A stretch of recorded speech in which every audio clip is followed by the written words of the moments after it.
wanna be down with the king. It's the Sports Kings. Sports Kings. Big Mike. He might fall off the wagon in the next 10 minutes. And Rob Calloway. It's about bringing talent. It's not about all the flash and glitz and glam. Not your average sports talk show. The Sports Kings. This is NFL legend, work done. This your boy D. Howard, a.k.a. Superman. I'm Jerome Bettis, the bus. It's Cam Newton. Holla at your boy already. This is Hank Aaron, and I'm down with the King. Tell a friend, Kings is back. Oh, back on a Monday.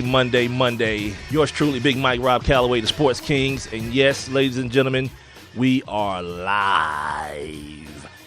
Are we now? Of course we are. I told you guys all weekend, started telling you guys on Friday that this Monday we will be officially Sports Kings Live right here on Spreaker.com.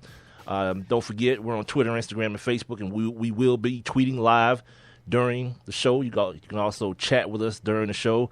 I guess I'll go ahead and put the first chat on the little thing here right now. I'm just going to put we, do it in Ebonics too, we live, and then put a bunch of exclamation points behind it because we are. So I'm the first one to post in our little chat room situation here.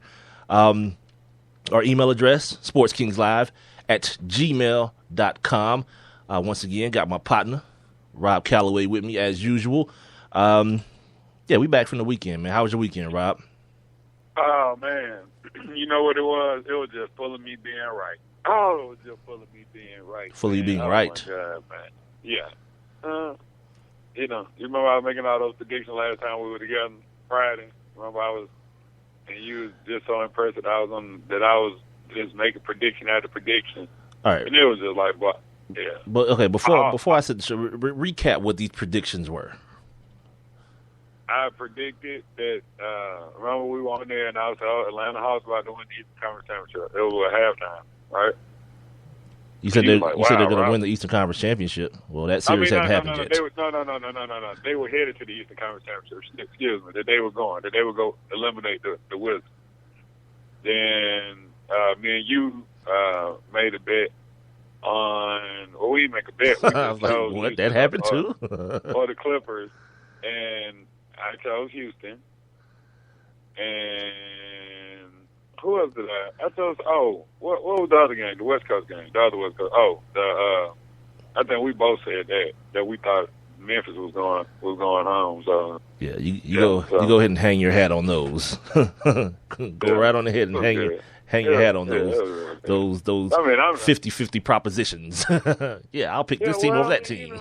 Well, I ain't a gambler, man, but if I had to put down a couple bucks on that, I might have won a little something. Maybe not. As a matter of fact, you picked all favorites, so probably not. Oh, I didn't know the Clippers weren't the favorites. The Clippers weren't the favorites going into Game 7? I don't know. I had no idea. Such a BS series. We'll talk about. We'll actually, you know what we'll do today, and I haven't even told Rob about this because I knew he wouldn't oppose me on it. Today we're gonna do something that we've rarely done in the, I guess, 2.5 months now that we've done this. But we're gonna make sure we put an emphasis, and we're gonna congratulate the hometown Atlanta Hawks in the utmost way because I'm 38, born in 1977. Rob's born in 1978. Yep. In our lifetimes, we haven't seen this much success from this basketball team. It's been 1968, 10 years before either one of us were even in the sack. So, for what it's worth, we're going to – I forgot I had this. We're going to – Let's go! Yeah! Turn up! Turn up! Turn up for the Atlanta Hawks.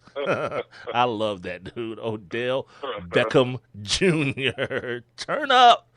So, yeah, we're gonna lead the show with that. But let me make sure I tell you guys what else we got coming up today. We're going to do our daily feature. We call it On This Day, where we kind of tell you guys some things that happen in the world of sports historically on this particular day. We'll go back, starting with Friday.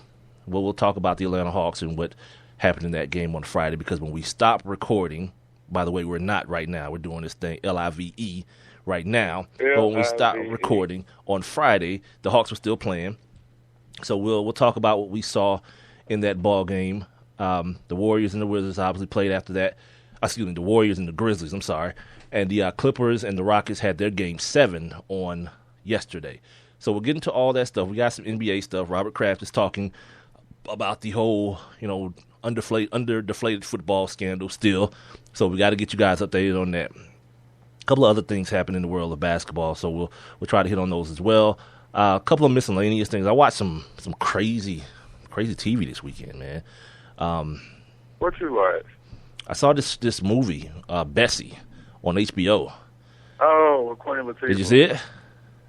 No, I heard about it. Everybody was live tweeting. Yeah. I missed it, though. You plan on seeing it? Huh? You plan on seeing it? Yeah, I'm watching it on demand. Yeah. Yeah, I said I was going to say I was going to watch it. Wait. Everybody was Yeah, just wait. Oh, God. Oh, yeah. Queen Latifah. She got me. And her true element. Yeah, she got me, dude. I still don't really feel comfortable about what the hell happened, but all right, whatever. Maybe we'll talk about it after Rob sees, because I don't want to spoiler alert the dude. And a couple little Major League Baseball tidbits to give you guys. Nothing huge and outstanding, but the show, especially this first hour, is going to be basketball centric, and the majority of that hour, I think we owe it to the home team to make it Atlanta Hawks centric. This has been a season of for the ages. 60 wins. The thing I love though now, and then you're gonna have to get used to. Well, not get used to it. You're gonna have to understand where it's coming from, Hawks fans. That it's gonna always be 60 wins, but they went 500 for the last month of the season. It's gonna be that but right there, because let's keep it real. Quite frankly, the team didn't finish as strong as you may have wanted them to. Some injuries took place. Coach Budenholzer decided he wanted to, spot rest some guys, which he absolutely should have. Everything was locked up. He should have. But there is going to be that connotation, one, mainly because it's the Hawks. It's the Hawks. You can't really get it. I don't care who you are. And trust me, we follow some people on Instagram that are some of the biggest, hawkiest people in the entire world. Hawkiest. Right. That's a real word. Hawkiest. It is today. Right. And even those people, you can't tell anyone, you can't with a straight face tell anyone that you've seen this, that you saw this metamorphosis coming from this team. No, you didn't. This was a 37-win team last year under what is Budenholzer in? His second year this year? Second year. His second year head coach. But no, man, I'm gonna tell you, I gotta go back in my Twitter favorite and look. But I'm gonna tell you, man, our boy Mike Conti had tweeted something about the Hawks, like right at the beginning of the streak, right? And I commented back, and I was like, man, and I think I might have said something like they weren't gonna make it past the first, second round. Wait, the beginning of what streak? In January? Yeah, this was like January, yeah. And he tweeted me back and was like, "We'll see the Hawks playing in June." I was like, "Yeah, right." And I said I made sure I favored it. Yeah, but I'm gonna go back. Well, here's the thing: just because people make those type of proclamations, like the only reason you even remember it right now is because it's happening. You feel what I'm saying? Yeah, like if I would have remembered if it didn't, because I favored it, because I definitely was told Mike I was gonna make sure that I check back with him. Right, and that's the only reason. But they still might. But they still might not make it to June. Being conscientious, and what I was referring to is before the season started. When you start the season off, you're thinking, okay, LeBron's back in Cleveland. Yeah. Derrick Rose is back and healthy this year. You've got you still had Indiana before, even before Paul Pierce got hurt, because that dropped him off the mat. Not Paul Pierce, Paul George hurt his leg in the with Team USA, so that hurt them. But for the most part, everyone was looking at this thing as a 2-team race. It's going to be Cleveland, it's going to be Chicago, and then all of a sudden, this team, who by the way started the year off 6-7, so it didn't even through the first 13 games, or what is that? That's 13, right? Yeah, they told me there would be no math.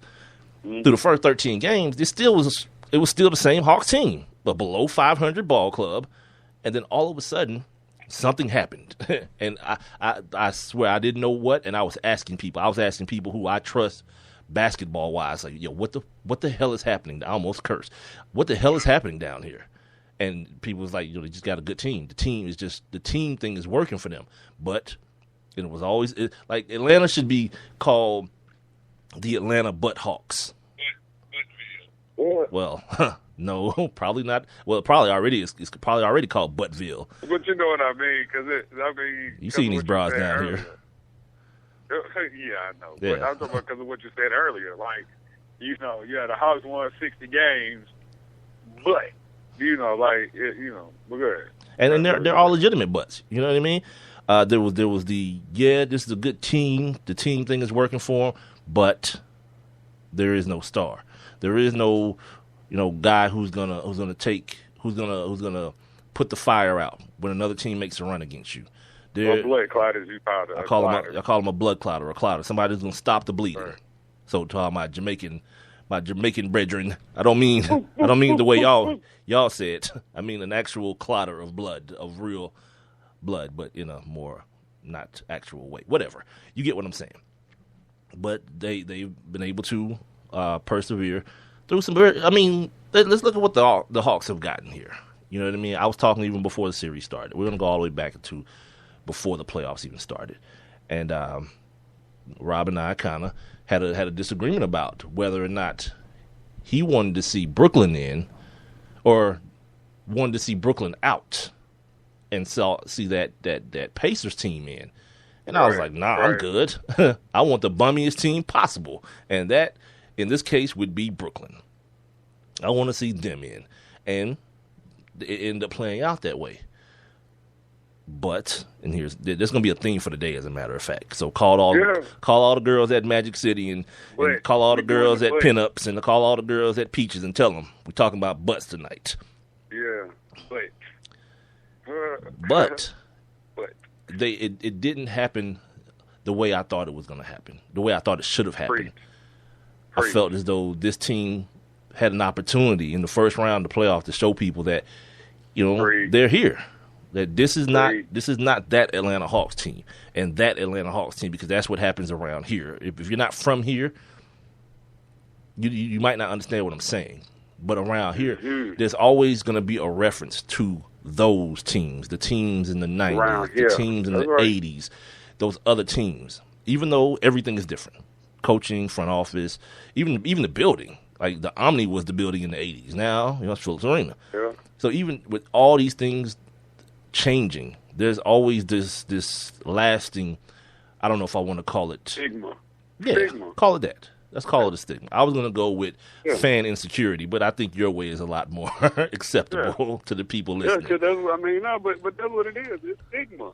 Like that's what the Hawks have. I mean, and up until this point, like like I say, dude, let me say, I still say here Friday night. I'm talking about, dude, it's like 1 o'clock in the morning. And I looked at the TV, and I read the ticker, and it said Hawks advanced to Eastern Conference Finals. I'm like, oh, my God, I couldn't do nothing but just start smiling, man. I was like, they're really happy. Like, they're really happy. And, I'm glad you mentioned that. Because it is something to be enjoyed. Not necessarily celebrated, but something to definitely be enjoyed and appreciated. But still with the understanding, because my tweet after that was finish the drill. # finish the drill. Oh yeah, you got to finish the drill. Like, I saw that. They don't give out. They don't even give you a banner for making it to the Eastern Conference Finals. You at very, very minimum to get some sort of hardware or some sort of recognition or acclaim. You got to win the championship, the Eastern Conference championship first, right? And then you move on to bigger and better things. But just making it there, and then making it there to play the Cavaliers, which, by the way, back to my theme of how the Hawks got here.